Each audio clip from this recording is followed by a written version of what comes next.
Fantastic. Hello and welcome. Today we have a slight change to what we normally do. We have our host, Maria Roberts, who is going to be giving a talk called The Introduction to Bookham Commons. Now, Maria, who used to be our president over at the LNHS, studied both plant science and the humanities at university, and she's been involved in education for many years, both as a teacher and now as a writer of educational materials. She has a long involvement with the LNHS, and as I said, she was the president, and she also is well, the founding member, one of the founding members of the natural history talk um, that we have. So, I mean, without her, this would not exist. Um, when she was president, she took a special involvement, special interest in Bookham Commons and really started to bring Bookham Commons back from the brink. And so today she will be discussing a little bit more about Bookham Commons. And so take it away, Maria. Okay, so do you want to stop your, yeah, perfect, and I'll share mine.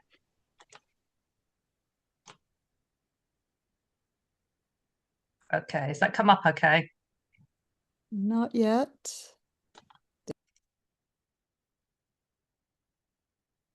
Yeah, perfect. Okay, I'm going to get started then, and let me know if there's any kind of technical things as we go along. So, hello everyone. Today I'm intending to give an overview of this site, a description, something of its history, and a bit of a flavour of the survey that's been happening there. There's a lot more that could be covered with detailed accounts of the records of different groups, but perhaps that's something for another time. So, first of all, then, where is the site? So, particularly, we've got people from many different parts of the world. So, you're probably not all as familiar with this as for, kind of people who know the site well. So, just to orientate ourselves, it's southwest of Greater London, which you can see up there. The closest town is Leatherhead, which is about 2 miles to the east. So, this map helps to orientate ourselves. There's London, and then just a close up, and this is Bookham Common, the site here, with there's Leatherhead. So the site just falls into the LNHS recording area. And we defined that as being within a radius of 20 miles or 32 kilometres of St Paul's Cathedral. So, unlike many natural history societies, we've got a defined spatial area that's not limited to just one county. This gives stability because it's a very predictable area. However, it does sometimes make handling records quite complex at times. The first notice of the launch of the Bookham Commons survey appeared in the London Naturalist for the year 1941. The LNHS had previously been carrying out a survey of another site. This was Libsfield Common, which was a relatively dry site on lower Greensand. But transport and other difficulties during wartime meant this survey came to a halt. So the decision was made to turn instead to a study of the flora and fauna of Bookham Common in Surrey, an area of about 380 acres, that's about 155 hectares. More than half was covered by the typical semi-natural pedunculate oak wood found on clay soils. The rest was wet grassland, which is waterlogged in winter. And I have to say, recently, in the last winter, we've experienced that mud. So wellies are best at that time of the year. There were localised areas with rush communities and then hawthorn and bracken fringing the woodland.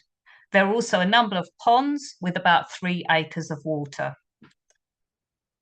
From the start, detailed notes were kept of observations, and the majority of these records were published in the Society's journal, the London Naturalist. Some of the original notebooks still survive, and these notes are mostly from the 1940s and into the 1950s. Just a note here about the name of the site and the survey, because that's actually been a bit of a point of discussion. From the outset, the LNHS used the singular term Bookham Common to apply to what were, in fact, 3 adjacent commons, all owned by that stage by the National Trust. Great Bookham Common in the parish of Great Bookham, and the survey covered nearly the whole of that common, apart from small portions at either end, and that covered about 300 acres. Then there was Little Bookham Common in the parish of Little Bookham, covering about 75 acres, and then a small amount, 5 acres, about 5 acres, of the easternmost part of Banks Common in the parish of Effingham. And all of that mostly falls into the TQ 1256 area. Now, locals and the National Trust do refer to the site, which is a site of special scientific interest, in the plural as Bookham Commons to reflect that combination. So more recently, the LNHS has sometimes adopted that term. At the start of the survey, a detailed base map was created with each of the features named. So you've got places like Central Plain, Stentswood, Sheepbell Pond, and so on. And a reference grid was established, and the map has been updated a couple of times since then. So to just give you a bit of a picture of the site, we have a ridge covered with dense oak wood, and that runs east to west across the northern part of the site. This slopes down to the River Mole in the north, which is about half a mile away, and now that's close to where the M25 runs. To the west, the site runs down to Bookham Stream, which is a tributary of the Mole, and the stream flows across the common, joins Banks Stream, and then goes north, leaving Little Bookham Common in the northwest of the site at £100 Bridge, and then it heads down to meet the Mole at Cobham. Running across the centre of the site, east to west, is a shallow valley occupied by ponds and damp hollows. And that's running between that northern ridge and then a small wooded hill to the southeast. There are about 15 ponds and many ditches on the common, with a winter maximum, as I said before, of about 3 acres of water. In the summer, that drops down to about 1.5 acres of water. So some of the ponds are seasonal, while others, like Upper Eastern and the Isle of Wight Pond, are usually water-filled all year. The common is on London clay, with the exception of a small capping of plateau gravel in this area up at Mark Oak Gate in this high ground here. And then there's a narrow belt of alluvial deposits that fringe the streams. That's about 65 metres wide at £100 Bridge and then broadens out. So the survey's bounded. There's a road at the top here, the northeast, Cobham Road, which runs between Leatherhead and Cobham. And then on the south, the boundary is the railway line from Leatherhead to Effingham. And then it's just by, you can see here, Bookham Station. And that is a brilliant kind of access to the site because you can step off the platform and you're straight onto the common. There, around the outside are some scattered houses, and then quite a lot of the land around is farmland. There's an enclosure on the common itself. It's about 10 acres and it's known as the Isle of Wight. It's got a few cottages, orchards and grassland, and that's where the LNHS hut, which I'll mention a bit more later, that's where that's situated. In the past, the site had been more open. The wooded areas were already spreading by the 1940s when the survey began, and many of the glades and paths that were marked on older maps were already overgrown, and the woods were expanding into adjacent areas. We're going to turn now to briefly look at the history of the area. The main survey site has been formed from the lower two ancient commons of Great and Little Bookham. The commons are a small remnant of a wild wood that once covered most of southern England. So if you're kind of thinking back to that time, there would have been large herds of deer, wild cattle, boar, bears, lynx and wolves roaming across the area, and beavers making ponds along the valley streams. The commons have also been influenced by human activity since the Stone Age. That distant ancestors would have hunted many of the wild animals to extinction, but they took over some of their ecological roles by grazing domestic animals, by coppicing, and by chopping wood for fuel and for building. Before the Normans arrived, the site formed the common wasteland of the original Saxon settlement of Bookham. Now, I've seen a little bit debate about the meaning of Bookham, but generally it's thought to refer to the village by the beaches. And the beaches, in fact, grew on the chalk to the south of the settlement, while these northern commons lay on the clay. By the time of the Domesday Survey of 1086, Great and Little Bookham were distinct settlements. The commons, with their oak woods, provided much of the pannage for the swine mentioned in Doomsday. Pannage, for people who haven't heard of that term before, is the practice of releasing pigs in a forest so they can feed on the fallen acorns, as shown here, or on beech mast, chestnuts, or other nuts. Historically, it was a right granted to local people on common land and an important part of agriculture. The Domesday Survey recalls that Chertsey Abbey held Great Bookham, and its assets included woodland and herbage for 110 hogs. Meanwhile, Houssard, the subtenant of the much smaller settlement of Little Bookham, had pannage and herbage for 11 hogs. Chertsey Abbey was a Benedictine monastery and a significant local landowner until the Reformation, and this image depicts the church of St. Peter that belonged to the abbey and the surrounding estate. During the Middle Ages, the commons seem to have been known as the Northwood and Southwood of Bookham, and there are 14th century documents recording land transfers and providing evidence of some land being cleared and enclosed. Some of the old place names also seem to refer to local features. Broke's Lane and Broke's Hatch refer to water meadows, with broch meaning a marsh or meadow as well as a brook. And on the southern edge of the common was the burrows, which could well have been a rabbit warren. In a 1435 charter, the main road running through Great Bookham north to south across the common was referred to as a royal way, so it was a significant route. This ancient road ran through the woods down to the River Mole, and at least until the 17th century, the river could be forded here. This road formed the link between Chertsey Abbey and its possessions at Cobham and Bookham until the Reformation, but it deteriorated afterwards. The heavy clay became impassable in winter, and the road had to be moved from time to more solid ground. There doesn't seem to be any evidence of this road today, although it's possible that one of the paths across the commons preserves its original line. During the 16th century, we know that the site was a source of valuable timber. In 1538, the building accounts of Nonsuch Palace, built by Henry VIII, record that Stephen Crispian, one of the royal carpenters, rode to several sites, including Bookham Common, to select timber for construction. A number of the large oak trees were presumably removed at this time.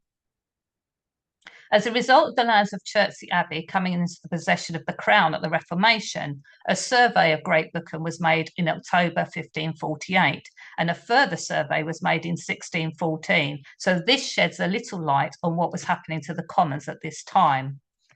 During this period, parts of the site were enclosed as the new landlord, Lord Howard of Effingham, sought to increase his income from rents. It was in 1556 that the first of the closes, now known as the Isle of Wight, appears in the records when John Arnold was given permission to build a house on the common.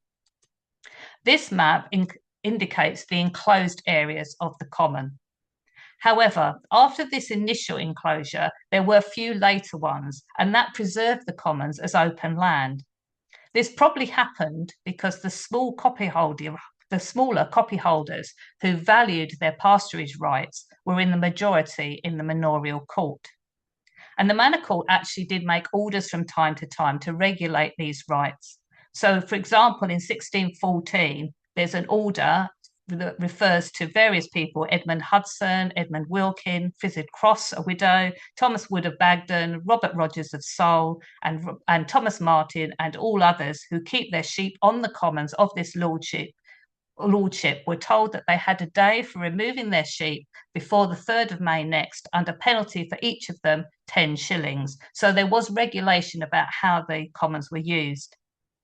Most of the local villagers would have had small private plots as well as holdings in the open fields, but they depended on the common pasture for grazing and also for other necessities such as twigs and loppings for fuel and wood to repair houses and hedges. A fish pond, which you can just about spot on this image here. A fish pond was marked on the map that accompanied the 1614 survey, and that would have been a relic of monastic times when the monks of Chertsey required large supplies of fish. And in fact, at least 5 of the surviving ponds on the site, probably including the Isle of Wight pond, were constructed for this purpose. Now, Great Bookham had been a market town in monastic times, but after this it declined in importance. And even as late as 1811, there were still only 113 houses, and very little had altered on the commons.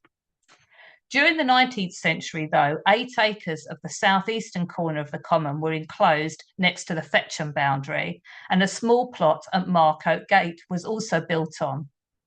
While in 1885, the building of the railway led to a loss of some 3 acres.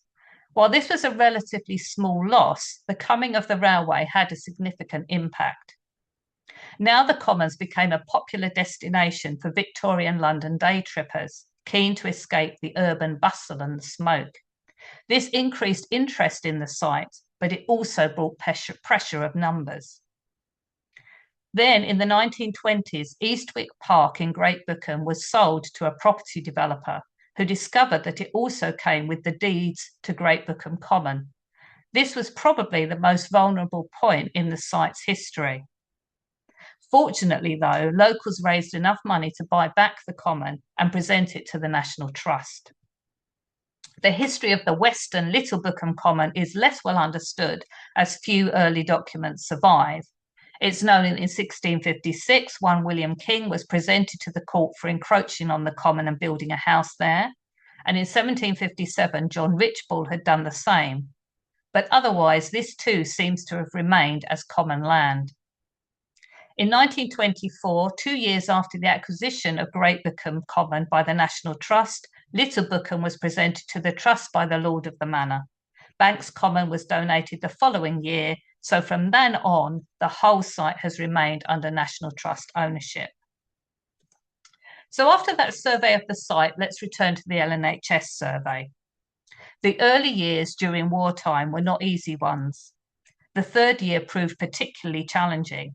Much of the site was requisitioned. Some members were required to undertake military service.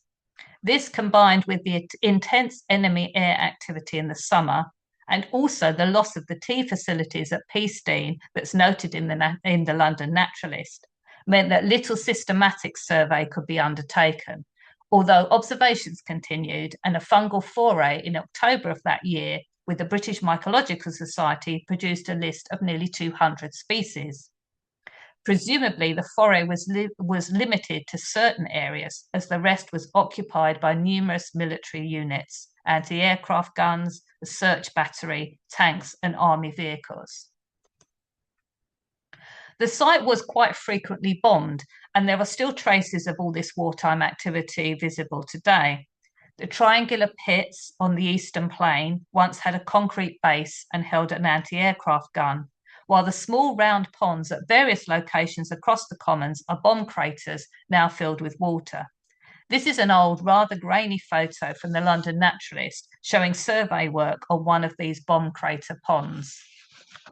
And this is a recent photo of Bayfield Pond, a bomb crater pond in the southwest of the site. Work started again in earnest after the end of the war, and from then on, there are regular reports of the survey's activities in the London Naturalist, and many articles listing observations and providing species lists.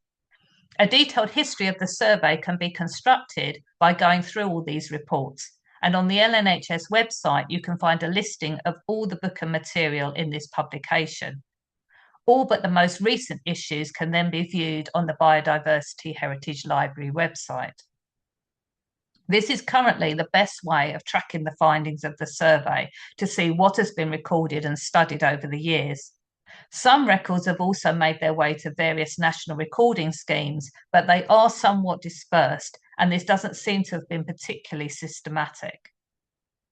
When the survey began, some of its early members were already very familiar with the site. One of them was William Henry Spreadbury, who recalled his visits right back at the start of the 20th century, when there were only 2 trains from Waterloo on a Sunday and fewer visitors. He remembered dense woodland and a few little used footpaths, though on the plains, cattle grazing maintained short grassland. While the main ponds were clear stretches of water, and that's shown very well in this early 20th century postcard. There was much tree felling during the First World War, and cart tracks developed. However, grazing ceased soon after this war and scrub rapidly spread on the plains. Many areas became wetter, and there's speculation that was possibly due to nearby construction. Visitor numbers increased, which disturbed ground nesting birds, and visitors often picked plants, particularly the primroses, in great quantities. Bracken spread, probably helped by frequent fires. Now, Spreadbury remembered skylarks and tree pipits nesting on the plains, along with whinchats and stonechats. Yellow buntings, by which he means yellowhammer, nested along the gorse-covered slope of central and western plain.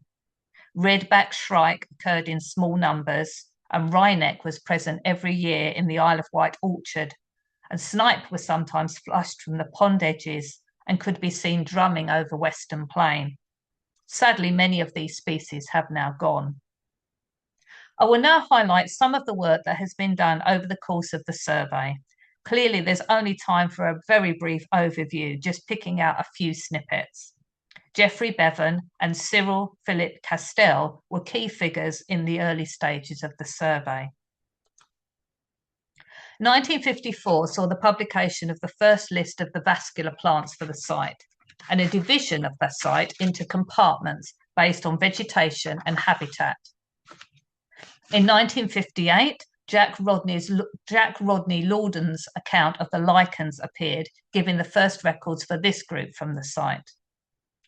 By now, the spread of scrub was becoming a national problem on formerly grazed common land, and this was true in Bookham as on many sites. There had been no grazing for years, and myxomatosis had decimated the rabbit population too. So to prevent further encroachment on grassland, part of Central Plain was cleared early in 1960, and this seems to mark the beginning of a deliberate management strategy. Other problems the site faced at this time included the dumping of rubbish, which is still sometimes an issue today, and the pollution of Central Ditch by oil discharged by a local factory. In December 1964, the survey gained the first hut to serve as the LNHS Field Centre.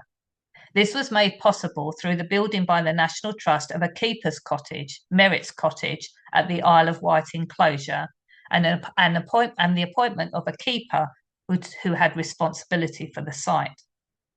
The hut was warmly welcomed by the LNHS. As the London naturalist explained, quotes, the absence of a tea place, of a lunch place sheltered from the cold in winter and from the rain in summer, and of somewhere for members to meet, to plan and discuss operations and to keep equipment have all been keenly felt for years. In 1966, Leonard Parmenter published his additions to the list of flies, Diptera, which brought the number of species to 1,175. While in his 1967 presidential address, Geoffrey Bevan gave an account of the first 25 years of the survey. By then, over 60 papers on the flora and fauna of the common and their ecology had already been published and revealed the presence of a number of rare species. The numbers he quotes show the scale of recording. About 500 species of flowering plants have been listed, 75 species of lichens, 342 species of fungi, 81 species of algae, 24 species of aquatic crustacea and 170 spiders, over 600 species of beetles, 50 species of true bugs, 16 species of dragonflies, 236 species of gulls, and around 100 bird species. Of the 4 species of Diptera new to science which were found at Bookham, one, a stem-boring fly, was named after Montague Niblett, who was known internationally for his work on flies, Melanogromyza nibletti.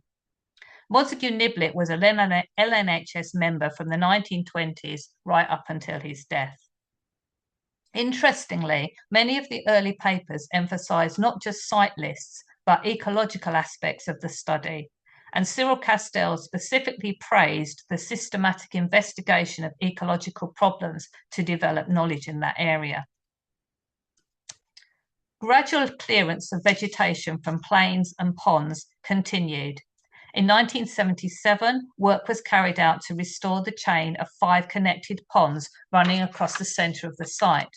This has been an ongoing process, and this photo shows one of the ponds after some of this more recent clearance work.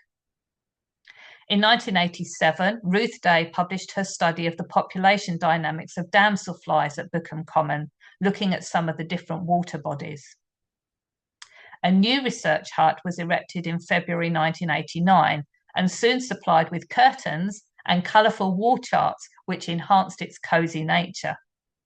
Visiting groups included the Ramblers section of the LNHS and the Queckett Microscopical Club, who set up microscopes to examine algae and freshwater invertebrates. In September of that year, Ian Menzies and John Owen led a meeting of the British Entomological and Natural History Society, which found 2 more beetle species new to Bookham. It was also in that same year that the National Trust warden, Ian Swinney, reported that controlled stock grazing had been introduced, and the survey members planned to monitor its impact. Grazing on the plains has been maintained since then. In the hot, dry summer of 1990, several of the main ponds dried up. A number of aerial photos of the site were commissioned by the Society during the year. I think that was coincidental, showing the vegetation and the main topographical features of the survey area. There's something I'd quite like to track those down. I haven't managed to do that yet. 1993 saw continuing conservation management, including some selective felling of oak, scalloping of ride edges, and the creation of glades. And here's one of the rides on Eastern Plain. On the plains, grazing was gradually increasing plant diversity, and the area being grazed was gradually expanded. Clearance of scrub and young trees continued, but with some scrub retained for nightingales and for other birds in particular. In 1999, concerns were expressed that water from sprayed agricultural land was running into Kelsey's Pond, and fish numbers were increasing in the Isle of Wight pond, which was also problematic. They would later be removed. It was also that summer that the BBC visited to film the purple emperor butterflies, which will feature again in a little bit. 2001 marked the 60th anniversary of the LNHS Bookham Common survey. Alan Prowse led a walk focusing on the survival of bird species on the common, while the meeting in July was, quote, marked by lightning and a very loud clap of thunder, accompanied by champagne in the shelter of the hut during the lunch break. So that sounds like they had fun. The total number of beetle species recorded for the common was now over 1,500. The third botanical survey appeared in 2003. Some species were no longer found, although many persisted. There were also some unwelcome, potentially invasive plants, such as Impatiens glandulifera, Himalayan balsam, and Crassula helmsii, known as swamp stonecrop or New Zealand pygmyweed. A new, larger hut was installed in 2004, financed by subscriptions raised in memory of Ruth Day, and it was named after her. There's still a plaque inside to that effect. The need for greater communication about conservation issues was becoming apparent. The intention was to have a combination of scrub of different ages, open grassland, and wood. Grazing would continue and rotational clearance of over-mature scrub and young trees be undertaken, but this needed to be done with care. For example, at one stage, blackthorn scrub that nightingales were using was removed. However, ongoing intervention is obviously needed to maintain the balance of habitats on this site. And here's just a couple more examples of the work being done. So this is some clearance on Bayfield Plain and selective removal of trees in Hill House Wood. A veteran tree survey in 2007 identified over 100 veteran trees and 2 ancient ones over 500 years old. All of these trees are obviously a very valuable resource, and the 2 very old oaks must have been just young trees when many of the older oaks were felled to build none such palace. The flora was surveyed again a few years ago, so you can see there's been a really good pattern of repeated studies of the plants. During the 80 years of the survey, over 700 plant taxa have been recorded.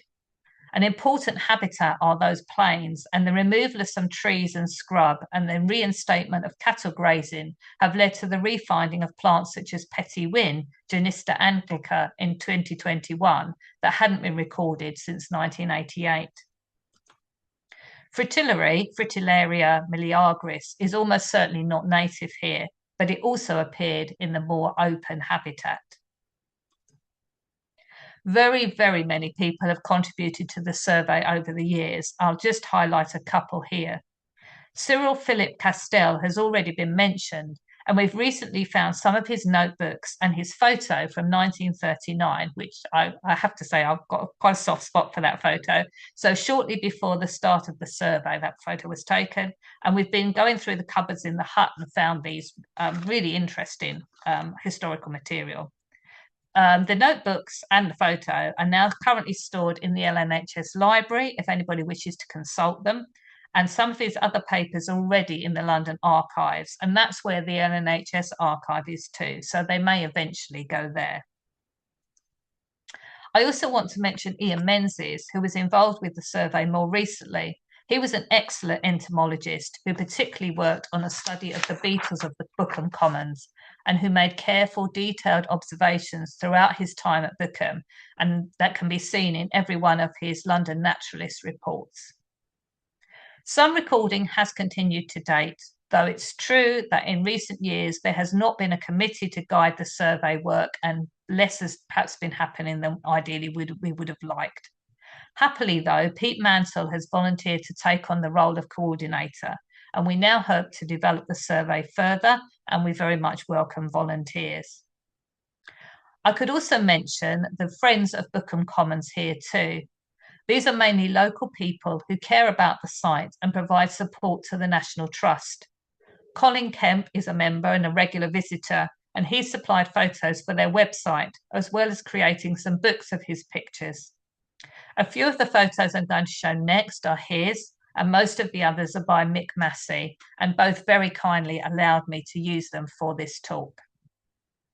So what I thought we would do in this final section is to take a look at just a small selection of the plants and animals of Bookham Commons to give you just a flavour of what's there. The birds have been very well studied at Bookham, and work has been published on aspects such as territories and breeding records. On recent visits at the end of 2025 and then in early 2026, we've seen a really good selection, including a lesser spotted woodpecker on one occasion, some bullfinch, and a pair of ravens. Nightingales have been using the scrub and woodland at Bookham for many years, although they were lost from this site some years ago. The Friends of Bookham Common were keen to try and rectify this and funded the Life on the Edge programme, which improved habitats. A pair did return to the Commons in 2021, but sadly they now seem to have disappeared again as a breeding bird. I've just kind of heard this quite recently, and it is difficult to predict if they will breed here again. Tree creepers are a more widespread species, and they can be found on the commons, moving up trunks and branches as they use their long bills to probe the bark for insects. From birds, we turn to amphibians. The common toads at Bookham breed in ponds during the spring and spend most of the rest of the year feeding on slugs, snails, and other invertebrates in woodland or grassland. They hibernate over winter. Unfortunately, generally, as research from FrogLife published in 2025 shows, populations of common toads continue to decline rapidly right across Britain. Britain's populations of the great crested newt are internationally important, and this is a protected species at Bookham as elsewhere. The great crested newt is dark in colour with spotted flanks, which you can see really nicely in this photo, and an orange abdomen. And then the males develop a long wavy crest along the body and tail during the breeding season.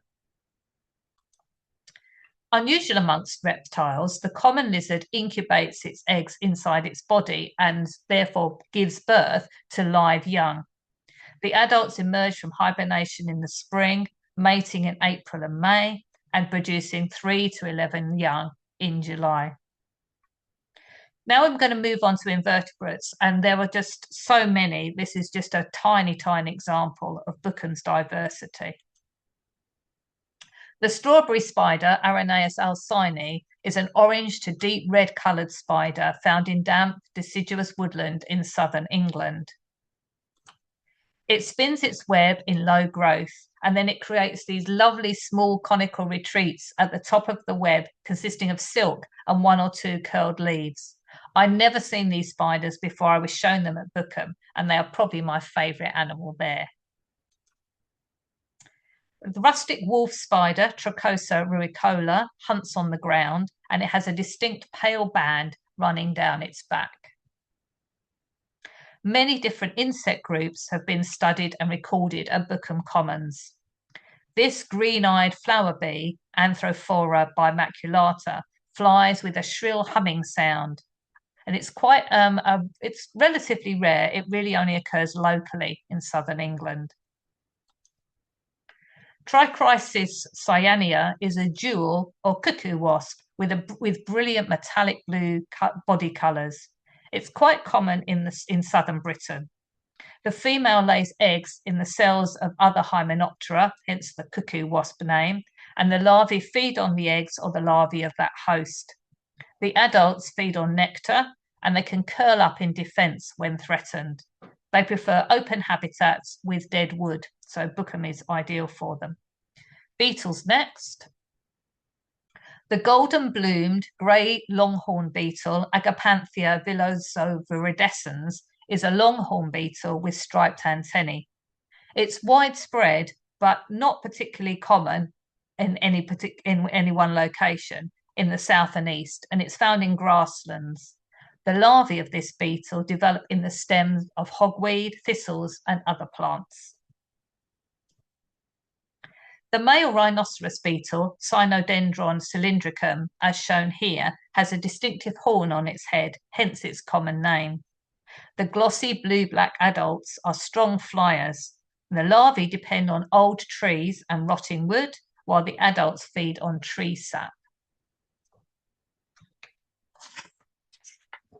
And Diaperis bolleti is a nationally scarce darkling beetle, which develops inside the brackets of the birch polypore fungus.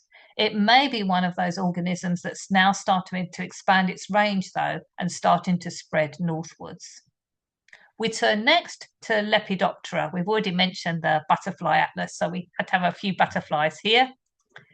Bookham Commons is a well-known hotspot for the brown hair streak.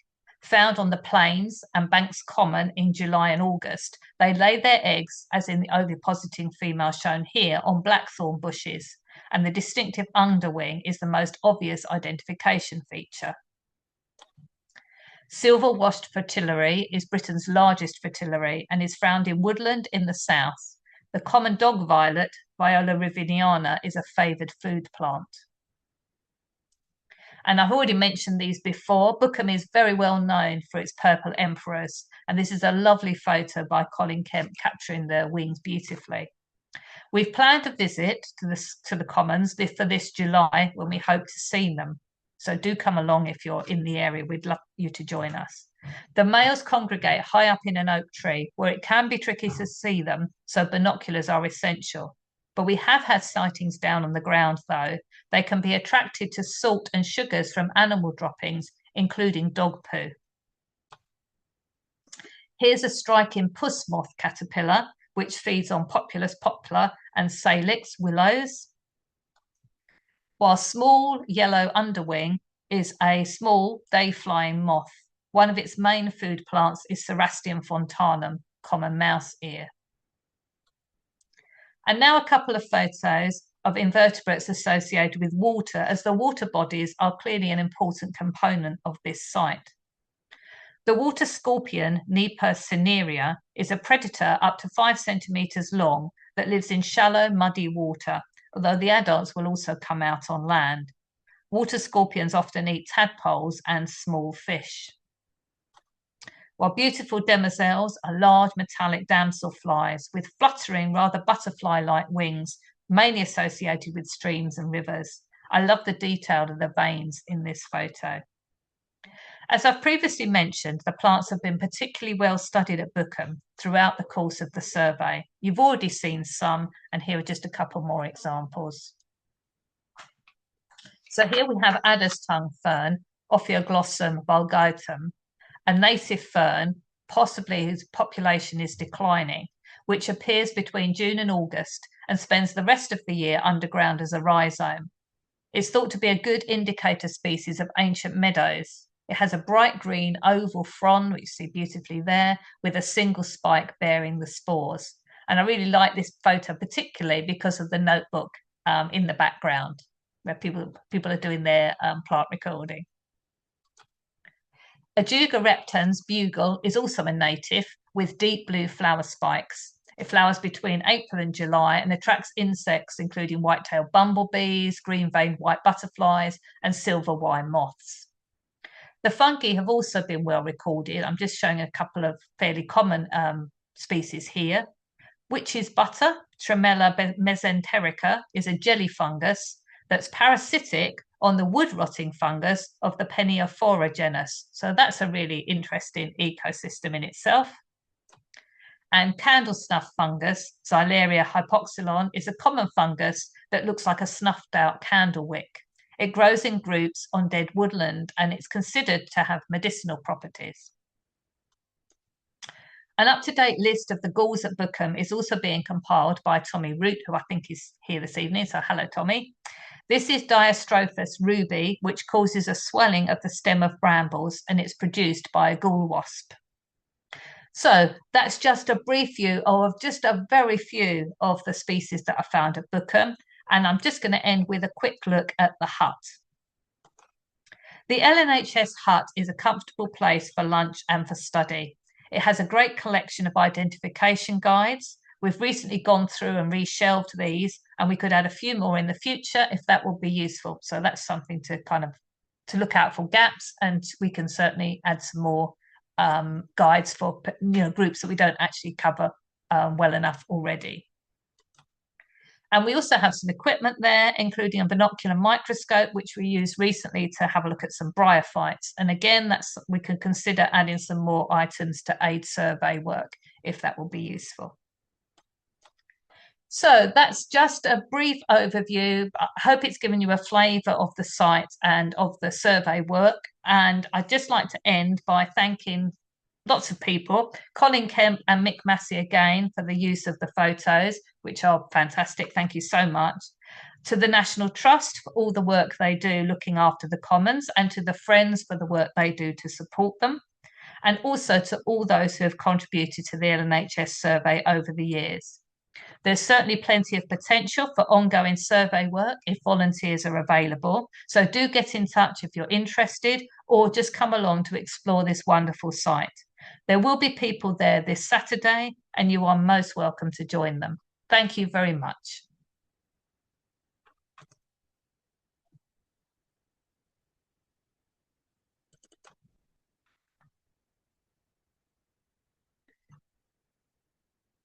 Okay, there's some, yeah, okay, Anchor, there's some interesting things in the chat already. So yeah, now they're popping in. So they are, yeah. all right. Thank you very much. Yeah, if they've got any questions, do pop them in. I'll do my best to answer them, but there may well be things that local people or other people involved with the survey may know more. So we can also if other people have got interesting things that they'd like to add, please pop those into the chat as well. Yeah, and I'll hand back to you, Anchor. Yeah, I just, thank you so much. It was actually really, really interesting and a lot of new information, at least for me. I'm also particularly interested in the whole history going back, or the prehistory going back to the Stone Age, and I now want to go look for the Royal Way as well. So, Yeah, I mean, I'm curious about that. I want to have a look at some of the older maps and things and see if I can oh, figure that let's go out. together. Let's find it together. Yeah. Find clues in the landscape. I mean, no, it's sounds like an absolutely fabulous place, and I haven't made it there myself yet, but I certainly want to very soon. Shall we stop the recording at this point? I thought I had, I've still got it showing up as running. Do you want me yeah, to have no, a no, check? no. I did. Is it? It's